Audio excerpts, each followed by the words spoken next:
Cell therapy, এবং এইগুলো oral কেভিটির সাথে কিন্তু যুক্ত আছে। এগুলো বলে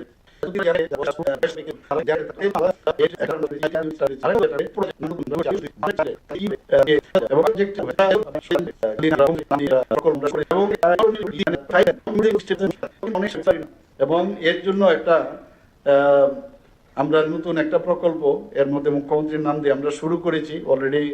সেটা বিভিন্ন জায়গায় সেটার কাজও করছে, এবং তার মাধ্যমে যে স্ক্রিনিং করে কারা কারা ব্লাড প্রেশার আছে, কার ডায়াবেটিস আছে, কার হার্টের প্রবলেম আছে, সেটাকে আমরা চালু করেছি মুখ্যমন্ত্রী নিরাময় আরোগ্য যোজনা করে একটা নাম।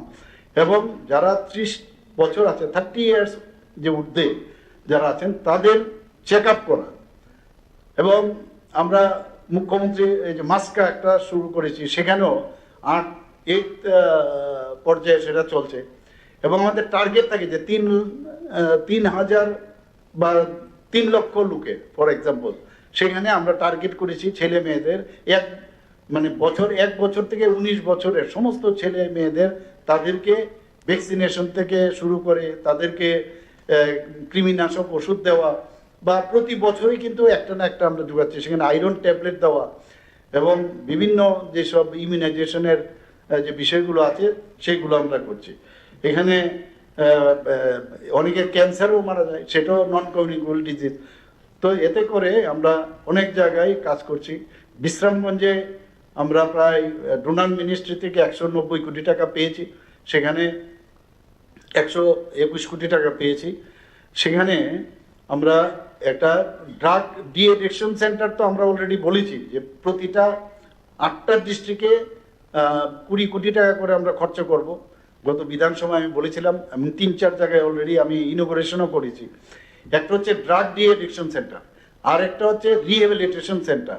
সেই রিহ্যাবিলিটেশন সেন্টার তাদের প্রপার যাতে রিহ্যাবিলিট করা যায়, সেটা জন্য আজকে বিশ্রামগঞ্জে নেশামুক্তি ত্রিপুরা, সেটাও আমি সেখানে গিয়ে তার ভূমি পূজন হয়েছে, কাজও চলছে। চোখের সমস্যা আমরা সবাই জানি যে কিছু কথায় গ্লুকোমা হলো, রেটিনাল প্রবলেম, ক্যাটারেক্টের জন্য মানুষ বাইরে চলে যায়। তো why not in Tripura? ILS এর যাওয়ার আগে এখানে সেক্রেটারি সাহেব আছেন, আমি বারবার কবে এটা হবে আমি ওনাকে বলছি, ভূমি পূজন করতেই হবে। আমার সাথে ওনারা একবার স্লাইডের মাধ্যমে আমাকে বুঝিয়েছিলেন যে কটা ওটি হবে, কটা রুম হবে, সব প্রায় 100 বেডের বা একটু কম হতে পারে। সেই টার্সিয়ারি আই কেয়ার সেন্টার হবে, যাতে মানুষ বাইরে না যেতে হয়।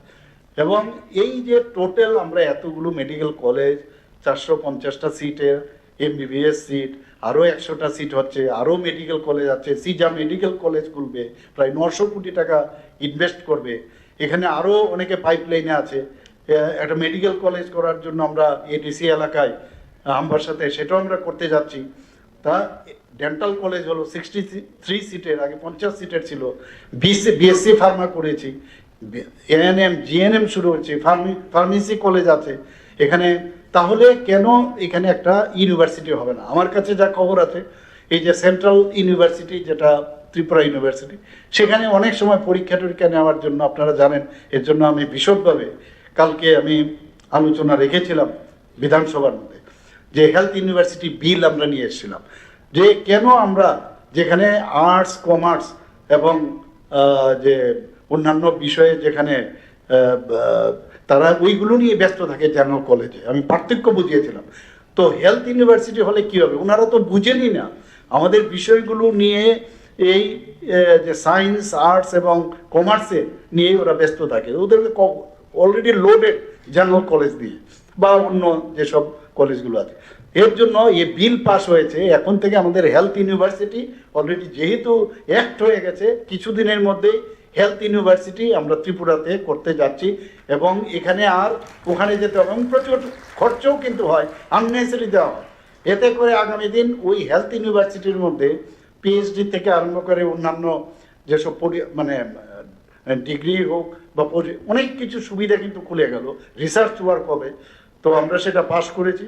তো আমাদের সরকার এখানে আসার পর আমরা একটার পর আমরা কাজ করছি। এখানে মৌ স্বাক্ষর করেছি এইমসের সাথে, আমরা একটা টিম পাঠিয়েছি এইমসে, আগরতলা মেডিকেল কলেজ থেকে, যে একটা ডিপার্টমেন্টে তারা গিয়ে ওখানে কিভাবে তাদেরকে যাতে প্রশিক্ষণ মানে দক্ষতা উন্নয়নের বিষয়টা মাননীয় প্রধানমন্ত্রীজি বারবার বলছেন যে দক্ষতার মধ্যে বেশি জোর দিতে হবে।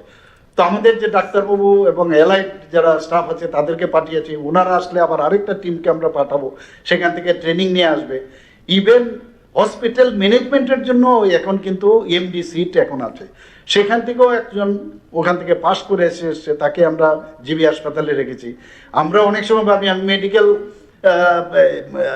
আমি পাশ করেছি, আমি এমএস হয়েছি, মেডিকেল সুপারিনটেন্ডেন্ট হয়েছে, কিন্তু হসপিটাল ম্যানেজমেন্টের জন্য কিন্তু একটা কোর্স আছে।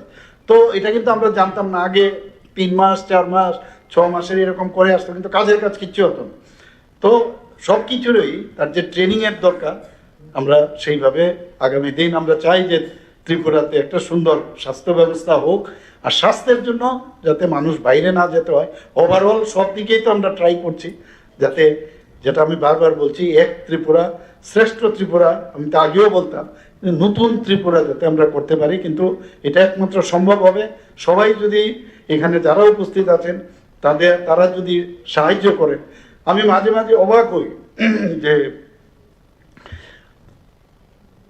যে ত্রিপুরার মুখ্যমন্ত্রী কিন্তু বেসিক্যালি একজন ডেন্টাল সার্জন এবং ওরাল এন্ড ম্যাক্সিলোফেসিয়াল সার্জন, কিন্তু কতজন আছেন যে আমার পেজ থেকে যে যখন সরকারি যেসব উন্নয়নের কাজ হয় এখানে এতজন যদি আপনার অন্ততকে তারা যদি শেয়ারও করে তাহলে কত সুবিধে হয়। আমি তো দেখি না, খুব কম। এতে করে কি হচ্ছে, যত বেশি শেয়ার হবে যে গভর্নমেন্টের যে কাজগুলো, তত বেশি কিন্তু আরো বেশি যে অ্যাওয়ারনেসটা আরো বেশি হবে এই কথাগুলো বলে। এতে করে যোগাযোগও বাড়বে, কে করছে না না করছে। কারণ এখন কিন্তু সোশ্যাল মিডিয়ার যুগ, সোশ্যাল মিডিয়াতে আমি দেখেছি কয়েকজনকে, জানি না কি অবস্থার মধ্যে, মাঝে মাঝে দেখি ওই যে নেগেটিভ ভাইব্রেশনে অনেকে দেখি অনেক কমেন্ট করে, কিন্তু পজিটিভ ভাইব্রেশন করলে বেটার হবে। তো সেটা সেই আবেদন রেখে আমি আমার কথা বলা শেষ করছি। সবাইকে নমস্কার, জয় হিন্দ। আন্তরিক ধন্যবাদ।